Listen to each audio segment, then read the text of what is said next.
Аталар мектебі жобасы аясында бабаларымыздан келе жатқан рухани дәстүрлерімізді, құндылықтарымызды насихаттау мақсатында мектебімізде бабалар дәстүрі ұрпаққа өсиет тақырыбында алқалы жиын дөңгелек үстел өтетіндігін хабарлаймыз.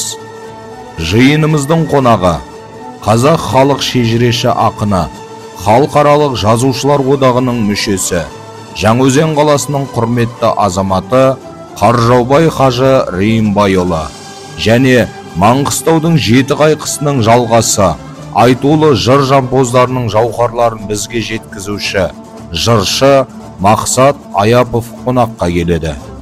Болатын уақыты 15 қараша 2023 жыл сағат 10:00-де музыка кабинетінде өтеді.